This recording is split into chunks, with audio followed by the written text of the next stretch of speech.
Hi, everybody. I'm Don Finn, president of the Coalition on Adult Basic Education, and I also serve as the publications chair that oversees the production of the COABE Journal.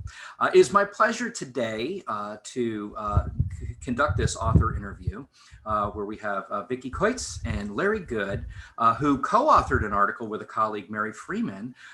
They are from the Corporation for Skilled Workforce, and their article is entitled "Revving Up Economic Mobility in the Motor City: How Detroit Has Accelerated, Contextualized, and Integrated Adult Education and Workforce Training." So I want to welcome Vickie and Larry and really appreciate your contribution to the COABE Journal. I love the title, by the way, and really enjoyed reading your piece.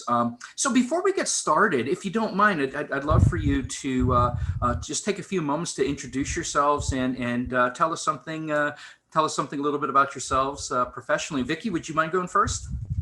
Absolutely. Thanks so much, Don, for having us. We're really excited to talk with you about the article today. I'm the Director of Federal, State, and Local Systems Change at CSW.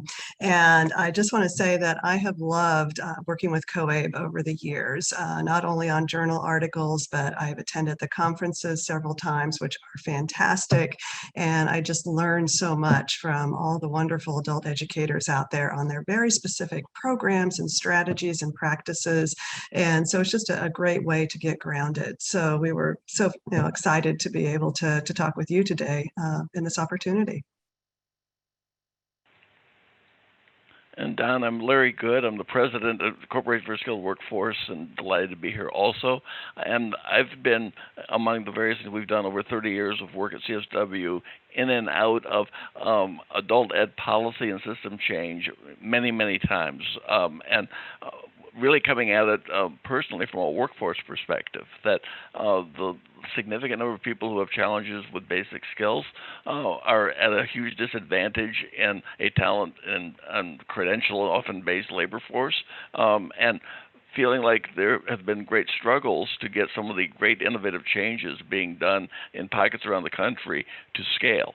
So when we had the opportunity in our work with the city of Detroit to help them frame that question, it really seemed like a great opportunity to do something, and we wanted to write the article really because of that.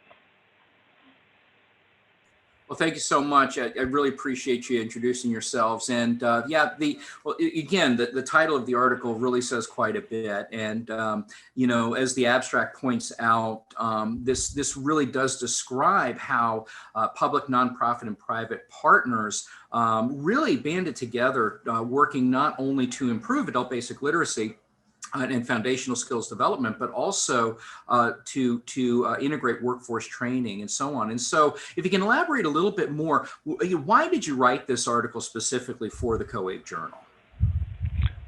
We wrote it, Don, because over about a 4-year period, there was a real intentional effort that we helped facilitate and research and learn from with that diverse array of partners you're talking about within the city of Detroit, to assess where they were, to understand best practices from around the country and world, and to really think about how they could combine their resources to differently approach adult education in Detroit and have a greater impact on greater numbers of Detroiters with the work. So they had done a very deliberate coalition build around it, led by the mayor's office, and that fit a pattern over how a lot of workforce and economic development has been going on for several years in Detroit. And Detroit, like many other cities around the country, has a very distributed system of adult education. It is not all in one place. The community college does it, but so does the school district, so do dozens of community organizations. And with varying levels of connection to each other. And so the idea was, could we bring a coalition together to get a common mind about what would work and how to optimize what their learners can get? And we thought that we learned a lot, and they learned a lot in that journey. And so we took about writing the article because we thought it might give practitioners and policymakers and the adult ed field around the country ideas that they could take home, ideas that really could be applied in their context. Well, and I can see that as I was reading it, Larry, in particular, because it seems that so many of our adult programs, they're housed in so many different areas and yet are serving like communities. They're serving within communities and so on. And so the idea for partnering really is excellent. And I think that when you laid out the challenge in Detroit, you presented some very, very sobering statistics related to employment, basic skills, and so on. Do you want to share any or elaborate a little bit on that as well as far Sure. as for this? Detroit has some of the most severe literacy gaps in the country. Our calculation on looking at federal statistics and doing some analysis was that roughly 1 out of 2 adult workers in Detroit had some kind of a literacy or numeracy gap, and substantial enough that it was a barrier to employment, and that we had a situation where there had been lots of challenges with the public schools over many years, as well as other schools that had come up, that there had been a range of folk who had many barriers that they'd encountered in their lives, and the systems had not been able to keep up with that need. And so in some ways, this was seen as an overwhelming problem that there was almost paralysis on attacking because the numbers were so large. And our thought was that if we could slow that down and really look at, if you were really trying to move this at scale, what would you do? And get the actors start thinking about how could they translate it into action. It would be possible to move into not ducking this issue, but really embracing it. So let me ask you this: as you've written this article and as you've presented how this partnership and these partnerships have worked and the impact that it's had, how do you see adult education practitioners benefiting from reading your article, and subsequently, how will that benefit their learners? Absolutely. We wanted to make this article as practical as possible. It's not some academic study, because we knew the readers of the COABE journal would want to be able to take some concrete thoughts and ideas away from this. So, a couple of things that we really wanted to get across for practitioners in particular were the results of the research that we did on the evidence-based models around the country, the contextualized integrated education and training, career pathway bridge programs, accelerated high school equivalency programs. And then I loved bringing back the employment-based programs. We had those in the 80s and 90s, and they really showed success. And we wanted to make sure that that got brought back up to the forefront. And we had a couple of employment-based programs that were funded as part of the economic mobility grants, and they did make a big difference. The other thing, in addition to the models themselves that we wanted to provide some concrete examples of, was really helping, as you said earlier, helping practitioners and leaders of these systems understand what it takes to really build a system. The time, 3 to 4 years at least, that needs to be invested, the research, the strategy, folks coming together and really understanding each other, the partnerships between adult education and workforce development, the models, and then also the other best practices around career navigation and support services. So we really just wanted to provide some concrete examples of both those program models and that system building, so that way adult education practitioners and other places can say, look, see, they did it in Detroit. This is how they did it. Let's try to do it here. And I really appreciate how you laid out the key takeaways, throughout the article. And I'm curious, in light of COVID-19, and of course you've integrated in that, you've woven that discussion and that topic into your article. How would you advise programs in particular that are finding that we definitely do need to circle the wagons in order to serve our populations in light of COVID? What are some tips, and perhaps some takeaways that our readers could gain related to that? So, Don, I'll start with one important one we learned in Detroit. The group of practitioners that had been meeting regularly to compare notes with each other during the economic mobility grants and really sort of comparing notes throughout in a very non-competitive way, as COVID hit and suddenly their centers were either closed or had reduced attendance, as they were fearful for what was their own safety and what was going to go on, they started having regular calls, initially multiple times a week and ultimately weekly, to talk to each other. And that provided both emotional support for each other during a very, very challenging time, but also then allowed people to learn from each other of here's what we're trying to do remotely and here's how what's working and what isn't. And I think they were able to accelerate their ability to reconnect with the learners needing their services and figure out workarounds that they could be doing during a period where they didn't really have the option to be doing traditional on-site pieces as it was going on. I mean, Vickie, would you add other things to that? Yeah, a couple of other things. One, which is obvious, those programs that were already sophisticated in using technology and were already incorporating digital literacy obviously were ahead. So that is a huge lesson. Make sure you incorporate digital literacy technology into your programs and help your students with that.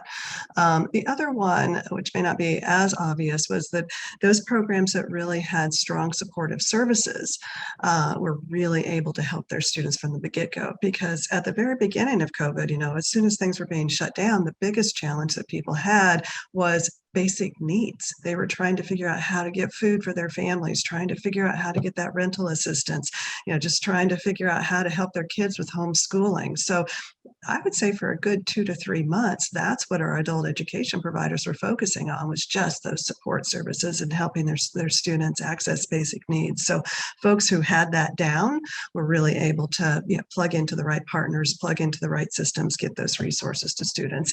And then it wasn't until 2 or 3 or 4 months later where folks starting to think about, okay, now how do I switch to online? How do I get people back in a classroom?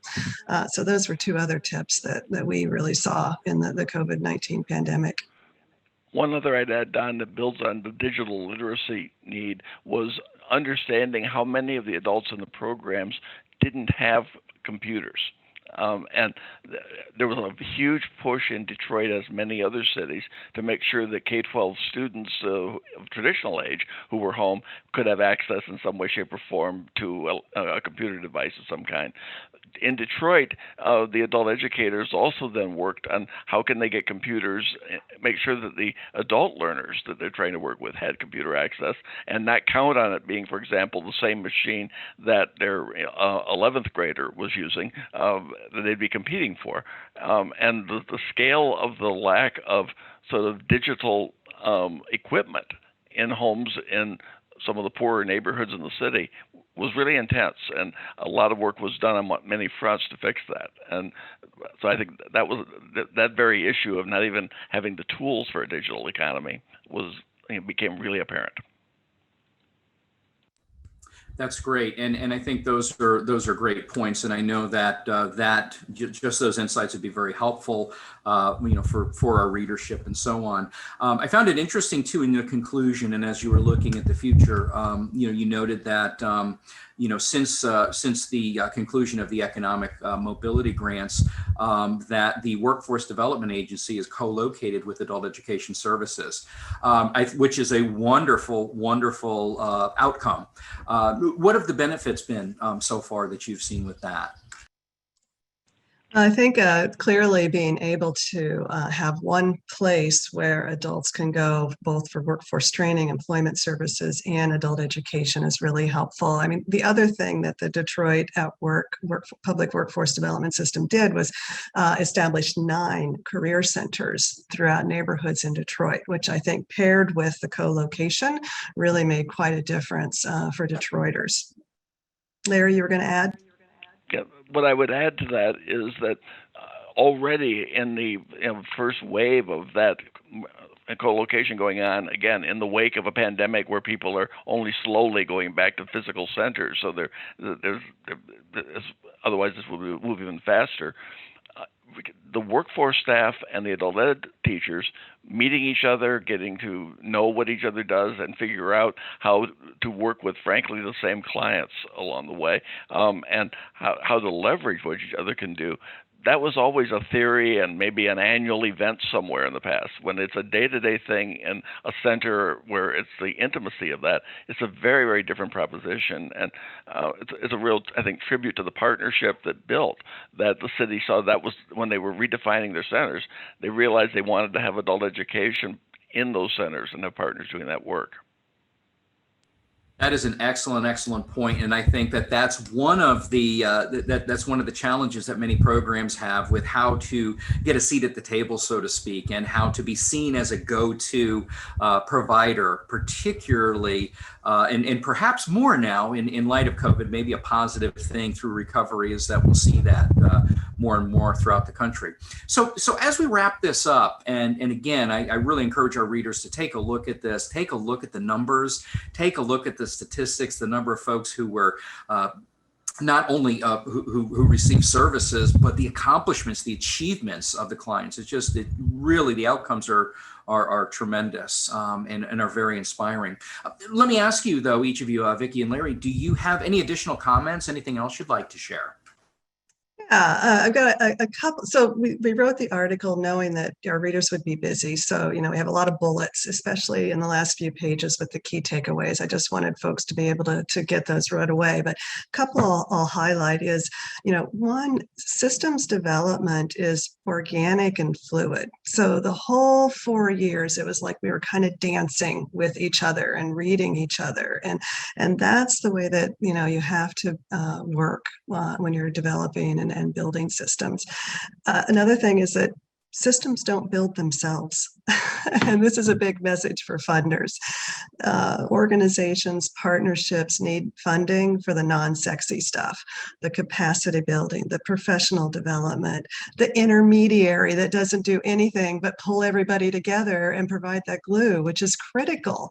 And we really found that out in COVID-19.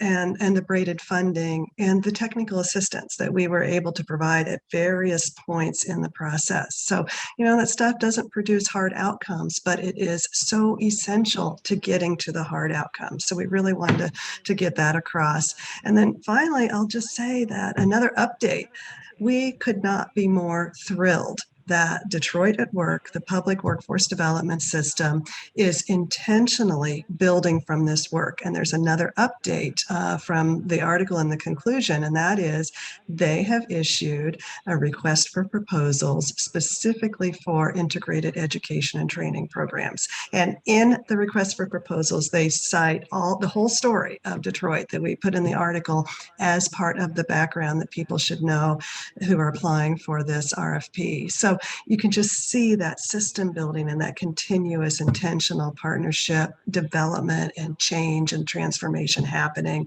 which is just so thrilling for us. Don, I think the thing I would add, and Vickie did a great list there, is that the city, as the workforce agency, traditionally has put out RFPs, and the various organizations have seen themselves competing to win grants. One of the things that was done differently through this whole process, it was done in a highly collegial way, where there was a lot of technical assistance during the process. There was not there's going to be 2 winners and the rest are going to be losers, but rather this was about saying we have a huge capacity need. Lots of organizations around the city need to be contributing to this, and we need a shared point of view of where we're going. So the framing of it as a collegial activity as opposed to a competitive activity was a game changer for the mental models that people had come into it with.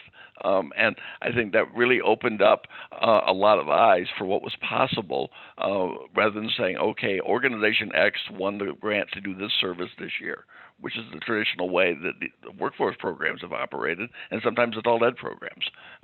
And so I just want to stress that the partnership, at the beginning, was really intentionally played out in the way grants were made and support was given. And I think that spirit is continuing off that learning and was a very, very positive part of what we learned.